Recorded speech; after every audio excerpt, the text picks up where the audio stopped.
తెలుసా మీకు కీళ్ళవాతం అంటే ఎట్లా ఉంటుందో? మధ్యరాత్రులు వండుకొని లేచి మధ్యరాత్రులు లేచి ఎవరు చెప్పుకోవాలి అర్థం కాక ఏడ్చేవాడు. 2005లో, ఇంకొక సంవత్సరం తర్వాత దేవుని సేవకు వస్తాను నేను.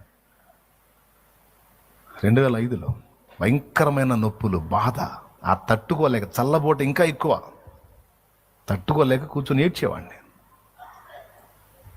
అంత భయంకరమైన బాధ. ఇంకా ఆ బలహీనత పెట్టుకొని ఇంకా పనులేం పొడుస్తాం, పోటు చాకరీ ఏం చేస్తాం, అయిపోయింది. ఇక ఎక్కడెక్కడ జాయింట్లు మొత్తం పట్టేసినాయి. అప్పుడు నాయన నన్ను స్వస్థపరచు, నేను నీ కొరకు బ్రతకాలనుకుంటున్నాను, నీ పని చేయాలి, నన్ను రక్షించావు. రక్షణ ఎరగని ప్రజలు లక్షల మంది ఉన్నారు, కోట్ల మంది ఉన్నారు, వాళ్ళ ఆత్మల సంగతి ఏంటి, నాకు అవకాశం ఇవ్వు, నీ పని చేయాలి నేను అని ప్రార్థన చేసుకున్నా. దేవునికి స్తోత్రం, హల్లెలూయా. డాక్టర్లు ఏవైతే పథ్యాలు చెప్పారో, అది తినొద్దు, ఇది తినొద్దు, ఇది తినొద్దు, అది తినొద్దు అని చెప్పారో, ప్రార్థన చేసుకొని విశ్వాసంతో మొత్తం తింటాం మొదలుపెట్టా. అప్పటి నుంచి ఇప్పటిదాకా అడ్రస్ లేదు. బెల్లలు లేవు, గొట్టాలు లేవు, సోర్ణాలు లేవు, తైలాలు లేవు, ఏం లేదు. ఏసునామంలో. అంటే అవి వాడితే తప్పని నేను అనట్లా, వాడుకోండి, ఇబ్బంది ఏం లేదు. కానీ నేనైతే వాడే నిమిత్తం లేకుండా అప్పటి నుంచి ఇప్పటిదాకా కంటికి కనపడలా. అది 2005, ఇది 2023. మొత్తం ఎన్ని సంవత్సరాలు చూడు, ఎన్నేళ్ళు, ఏమో ఎన్ని, అది 18 సంవత్సరం మళ్ళీ తిరిగి చూడలా. డాక్టర్ దగ్గర 2 డాక్టర్లు టెస్టులు చేసి, బాయ్ కీళ్ళవాతం బ్లడ్ టెస్ట్లో వచ్చింది, పథ్యాలు ఉండాలి జాగ్రత్తగా. చెప్పండి ఏం పథ్యాలు? విశ్వాసం సేవలకు రాలా. పెరుగు తినొచ్చు అంటాడేమో అనుకున్నా, తినకూడదు. శనగపిండి వస్తువులు అవి మాత్రం తినాలంటాడేమో అనుకున్నా, తినకూడదు. మాంసాహారం తినకూడదు.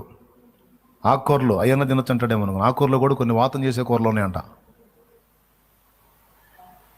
తినకూడదు అన్నాడు. చికెను ఇదొక్కటి తినొచ్చు అంటాడేమో అనుకున్నా, అది కూడా తినకూడదు అన్నాడు. చికెన్, కోడిగుడ్డు అది వరకు తినొచ్చు అంటాడేమన్నా, తినకూడదు. పేరు చెబుతున్నాడు, తినకూడదు. మరి చివరికి నాకు లోపల ఫీలింగ్, మరి గడ్డి తినాలా అంటే మరి రోగం నీదా నాదా అంటాడు. మళ్ళీ అది తినకూడదు. సమస్య నీదా నాదా? నాదే. ఇన్ని మానుకుంటే ఎట్లా అంటే మరి అంతే, మరి వచ్చింది తెచ్చుకున్నాగా. మరి ఏది మనిషి నేను తినే అచ్చంగా మొత్తం ఆపేసేయమంటే ఇక ఎట్లా ఊహించండి, ఎట్టుంటాను ఇక అన్ని మానుకుంటే. ఇప్పటిదాకా బతికుండేవాడిని. దేవునికే స్తోత్రం. ప్రార్థన చేశా దేవుని చిత్తానుసారంగా, శక్తి నీవు, బలము నీవు, బాగు చేయి. నీ కొరకే ఈ బలం, నీ కొరకే ఈ శక్తి, నీ కొరకే ఈ లైఫ్.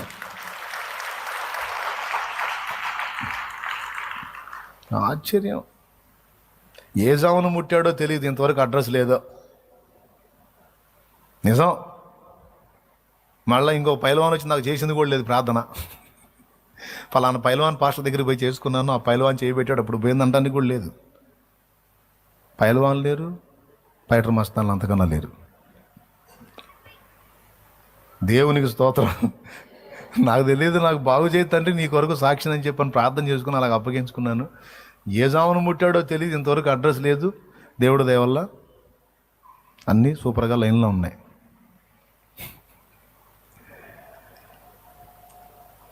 ఒకవేళ ఇప్పుడు రావచ్చామంటే ఇప్పుడు వచ్చిందని నాకు లెక్కలోది కాదు. ఎందుకంటే 18 ఏళ్ళు గెలిచా నేను. 18 సంవత్సరాలు అనుకున్న కార్యం కూడా దాదాపు నా అంచనా, నా దేవుడి చిత్తం, నా అంచనా అందాజు చెబుతున్నావు 50,000 పైచులకు ఆత్మలకు బాప్తిస్మలు ఇచ్చే కృపనే. ఇంకేం కావాలి జన్మకే? స్తోత్రం, హల్లెలూయా. మరి 2005లో స్వస్థపరిచాడు, కన్నీరు తుడిచాడు, బాగు చేశాడు.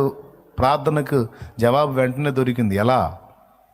తీర్మానం, బాగు చేయి, నీ కొరకు అప్పులు తీర్చు, నీ కొరకు ఈ బంధకాలు తెంచు, నీ కొరకు లైఫ్. దేవా నీ పని, నీ సేవ, నీ సన్నిధి. ఓకే. దేవుడి దేవల్ల ఒక తీర్మానం దేవుడి ముందు చేయడానికి ఆయనే కృపనిచ్చాడు. ఆ తీర్మానంలో స్థిరపడటానికి, నిలబడటానికి కూడా ఆయనే బలం ఇచ్చాడు.